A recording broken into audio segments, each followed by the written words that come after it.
Salut! Numele meu este George și astăzi vom face prezentare și unboxing pentru batoza de porumb Green.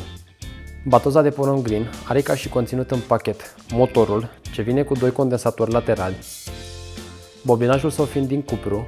El are o putere de 0,7 kW și 2800 de rotații pe minut, ceea ce duce la o productivitate de peste 1000 de kg pe oră. Partea principală ce vine deasupra motorului, prin partea laterală stânga se introduc știuleții. Știuletele va ieși prin orificiul lateral, iar prin partea de jos vor ieși boabele. El mai conține în pachet suportul pe care se va susține batoza și cuva produsului.